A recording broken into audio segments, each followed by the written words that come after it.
Pour ne rater aucune de nos vidéos, n'oubliez pas de vous abonner et d'activer la cloche. Bonjour tout le monde, c'est un plaisir de vous retrouver pour un nouveau bulletin d'information à la sauce estivale.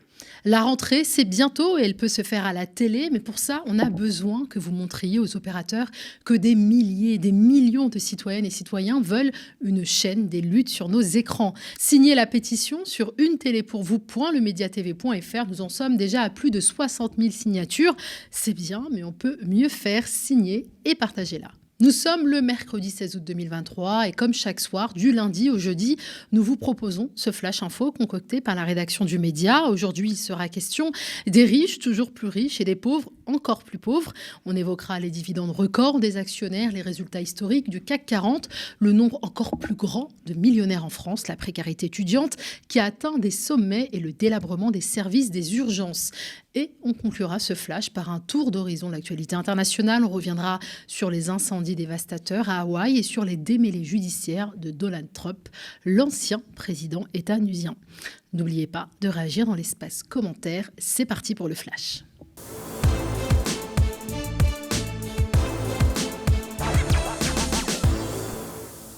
Panique chez les ultra-riches. Les dividendes essuient un coup de frein dans le monde, rapportent les Échos.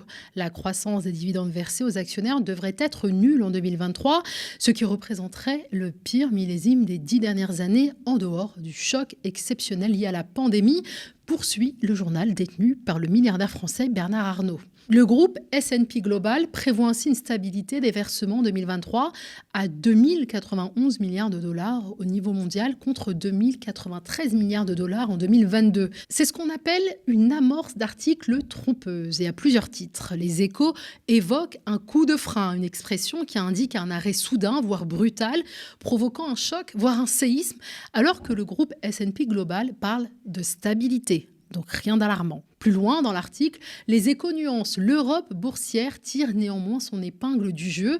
Les entreprises du vieux continent devraient ainsi augmenter leurs dividendes de 5% en moyenne cette année à 511 milliards de dollars, un nouveau record historique. L'Europe survit à ce séisme. Et elle n'est pas la seule région dans le monde à s'en tirer adroitement. Le rythme de croissance est plus modéré outre-Atlantique, à 3% seulement en 2023, ce qui reste suffisant pour établir là aussi un nouveau record à 718 milliards. Et quand l'article aborde le choc exceptionnel lié à la pandémie, durant laquelle les experts ont enregistré une baisse de 7% en 2020, il eût été bon de rappeler que la fortune des milliardaires a plus augmenté en 19 mois de pandémie qu'au cours de la dernière décennie, selon l'organisme Oxfam, qui rappelle que depuis le début de l'épidémie, le monde compte un nouveau milliardaire toutes les 26 heures. Mais revenons à nos dividendes et apprécions ensemble le registre de langage. On passe de coups de frein et pire millésime des 10 dernières années à des records historiques dans le monde, à l'exception des entreprises asiatiques et pays émergents. Ils ne sont pas un peu drama queen aux Échos et un peu amnésiques, voire mythos? Une tweeto fait remarquer une contradiction troublante dans les chiffres annoncés par le journal du milliardaire.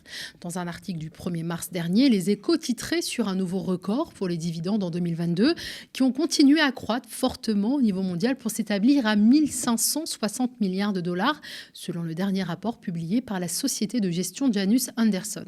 Sauf que le graphique publié aujourd'hui indique non pas 1560 milliards de dollars en 2022, mais 2093 milliards de dollars. Où sont donc passés les 500 milliards d'euros ? Et si l'on passe de 1560 milliards de dividendes versés en 2022 à 2091 milliards en 2023, ça ne s'appelle ni un coup de frein, ni une stabilité, mais une progression. Mais j'imagine que quand on converse en milliards, on n'est plus à 500 milliards d'euros près. Je ne sais pas ce que c'est qu'un super profit.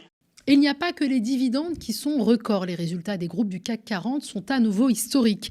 Au premier semestre 2023, ils ont enregistré près de 80 milliards d'euros de bénéfices, soit une hausse de 10,5% par rapport au premier semestre 2022. À ce stade de la discussion, tout le monde se pose la même question. Enfin, tout le monde, nous, la classe moyenne fragilisée par l'inflation. Comment expliquer en temps de crise économique mondiale l'excellente santé financière des sociétés cotées en bourse ? Précisément parce qu'elles profitent de l'inflation pour augmenter leurs prix et leurs marges au détriment des volumes. C'est ce que résume Mediapart dans un article très fourni.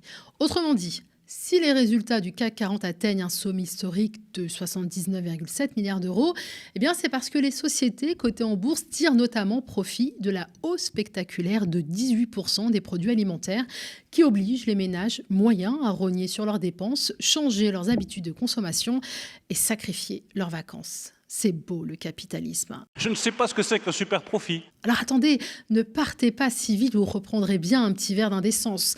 L'info est tombée aujourd'hui, la France arrive 3e au classement mondial en nombre de millionnaires. Et il y en a 19 rien que dans le gouvernement d'Elisabeth Borne. Avec 2 821 000 habitants qui détiennent une fortune supérieure à $1 million, la France est juste derrière les États-Unis et la Chine. C'est ce que révèle le dernier Global Wealth Report sur la banque suisse UBS, qui rappelle toutefois que la richesse mondiale des ménages, quelle que soit la taille de leur patrimoine, a reculé de 2,5% l'an dernier. Une première depuis la crise financière de 2008. Je ne sais pas ce que c'est qu'un super profit. Pour résumer, si les riches sont plus riches, c'est parce que les pauvres sont plus pauvres. Et les pauvres aussi détiennent un triste record. Le coût de la vie étudiante enregistre une hausse sans précédent. Le coût de la vie étudiante atteint un nouveau record, selon des études menées respectivement par l'Union nationale des étudiants en France et la Fédération des associations générales étudiantes. Le coût de la vie étudiante enregistre une hausse sans précédent. Pour la première fois, le coût moyen de la rentrée va dépasser la barre symbolique des 3 000 € pour atteindre 3 024,94 €. Cette dépense exorbitante correspond aux frais de la vie courante. Ici, les deux associations pointent en particulier du doigt deux postes de dépenses contraintes, la hausse des loyers et celle des prix de l'alimentation. Pour comprendre, je vous propose d'écouter Félix Sosso, porte-parole de la FAGE, qui est revenu sur ces chiffres ce matin. Alors, ce qui est intéressant, c'est quoi la plus grosse hausse sur ce coût, c'est les frais de vie courante. On est à 9% d'augmentation quasiment sur tout. Et donc, ce qui va augmenter le plus au sein de ces frais de vie courante, c'est le loyer et l'alimentation. On sans grande surprise, malheureusement. Sur le loyer, on est à pareil quasiment 9% d'augmentation. Il y a des disparités entre les régions et l'Île-de-France. Mais ce qu'il faut noter, c'est que c'est une hausse qu'on n'a quasiment jamais enregistrée sur une hausse aussi importante de loyer. Et ça, c'est déjà pourtant le premier poste de dépense des étudiants. C'est-à-dire qu'actuellement, le taux d'effort, donc ce que dépense un étudiant sur son budget, c'est à 50% le loyer. Donc c'est-à-dire qu'un étudiant, la moitié de son budget va se consacrer au loyer, et là, ça va encore augmenter de 10%. Ensuite, les autres postes, c'est l'alimentation. L'alimentation, ça va être juste acheter de la nourriture pour pouvoir se donner du études dans les bonnes conditions. Vraiment tout le monde, et les étudiants peut-être qui sont plus fragiles, qui ont moins de revenus, plus particulièrement. Bien sûr, puisque ce qui va être touché, l'inflation sur l'alimentation, ça va être particulièrement sur les produits de première nécessité. Donc les pâtes, le riz, et surtout sur les produits de premier prix. Ce qui est principalement le panier d'un étudiant. C'est ça, quand on a revu la méthodologie, nous on s'est axé là-dessus, on a pris un panier qui était plus proche de ce que consomment les étudiants, soit malheureusement des produits premier prix et de la nourriture qui n'est pas forcément celle qu'on va pouvoir acheter dans des surfaces un peu plus qualitatives, quoi. On imagine à quel point les 10% d'augmentation du prix de l'électricité vont alourdir le coût de la vie qui assomme les étudiants et contraint certains à écourter leur cursus. Si certaines aides devraient être revalorisées, à l'instar de l'APL à hauteur de 1,6%, elles ne suffiront jamais à compenser la hausse des loyers de 8,95%. L'explosion du coût de la rentrée est aussi liée à l'augmentation de frais dont les étudiants ne voient absolument pas l'utilité. C'est le cas de la contribution à la vie étudiante, qui est une taxe affectée aux centres régionaux des heures universitaires et scolaires et aux établissements de l'enseignement supérieur. Plus 100 € à la rentrée, mais pourquoi faire ? La solution est pourtant simple, mais qu'ils travaillent, ces fainéants d'étudiants. C'est ce genre de discours que vous n'entendrez jamais aux médias, mais qui semble épouser la ligne éditoriale de RMC.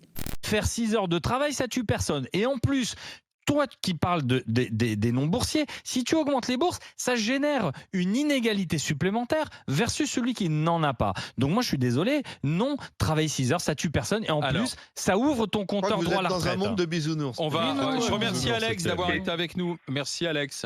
Je vous en prie. Et sinon, oui, pour juste un dernier rapide point, c'est vrai que, comme je vous dis, même les bourses, comme vous dites, il n'y a pas que les bourses. Il y a aussi les logements étudiants, il y a aussi les repas à 1 €. Moi, cette année, en logement Crous, je paye 159,30 € par mois, toute charge incluse après APL. Les repas, je les ai à 1 €. Je pouvais manger midi et soir au restaurant universitaire. J'en avais pour aller 250 € par mois. Et tu as du temps pour étudier. Une nouvelle raison, s'il en fallait une, de signer la pétition pour que le média débarque non seulement sur les box, mais également la TNT.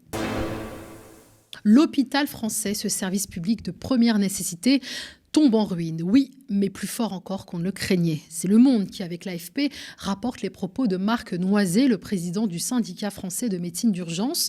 La situation est plus grave que l'été dernier pour SAMU Urgences de France. La nouveauté de cette année, c'est que des zones extrêmement touristiques sont aujourd'hui en très grande précarité, déclare Marc Noiset, citant les Sables d'Olonne en Vendée ou Arcachon en Gironde, où, je le cite encore, ils ont été obligés de mettre en place sur le parking devant l'hôpital une structure où les médecins font de la petite traumatologie pour alléger les urgences, ou encore Saint-Tropez dans le Var qui a failli fermer son service d'urgence.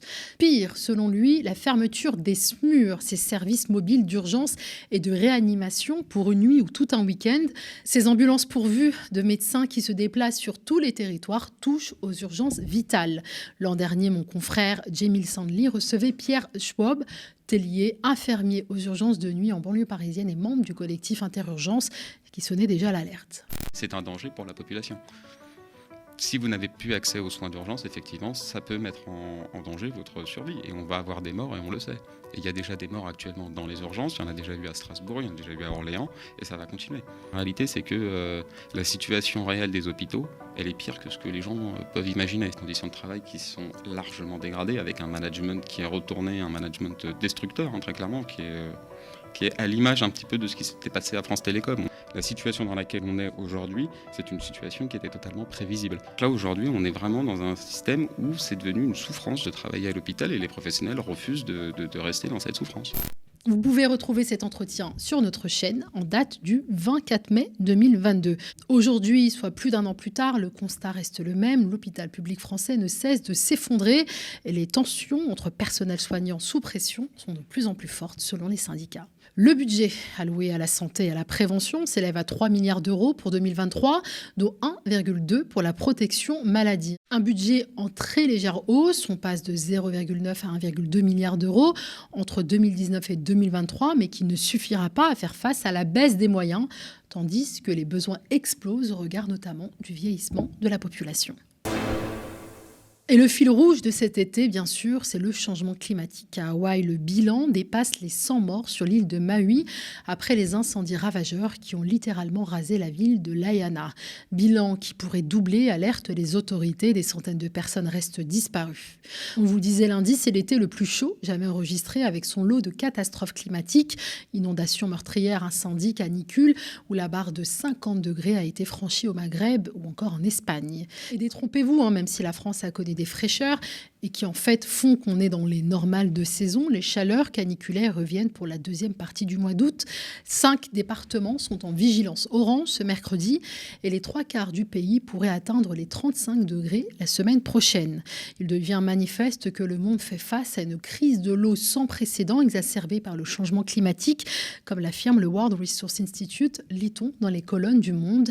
Il rapporte qu'environ 4 milliards de personnes, environ la moitié de la population mondiale, affrontent déjà un stress hydrique élevé, au moins pendant 1 mois par an.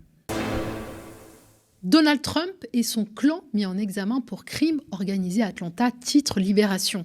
Après les présidentielles de 2020, l'ex-président battu en est à sa 4e inculpation. Il est poursuivi avec 18 figures de son entourage pour avoir tenté de truquer l'élection présidentielle 2020 dans l'État de Géorgie. 160 charges sont retenues contre eux et parmi lesquelles faux témoignages, pression exercée sur des élus, tentative de falsification du collège électoral, harcèlement et intimidation, obstruction à la justice ou même vol de données personnelles d'électeurs après s'être introduit illégalement dans le système logiciel de machine à voter.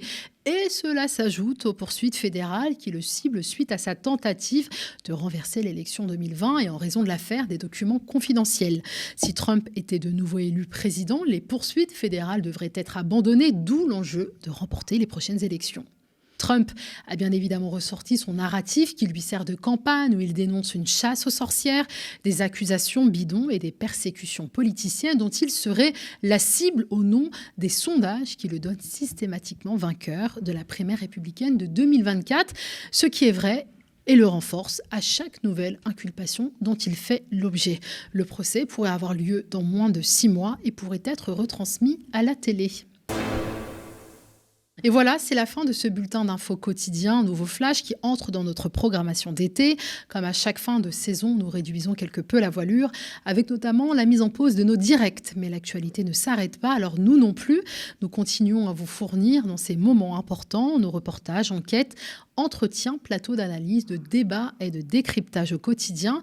Vous le savez, l'intégrité de notre projet éditorial unique dans le PAF dépend toujours de votre soutien et surtout de vos abonnements qui sont notre source de financement la plus pérenne. Et comme nous aimons à le dire ici aux médias, être à la télé, c'est bien, mais y rester, c'est encore mieux. Rendez-vous donc sur lemediatv.fr/soutien.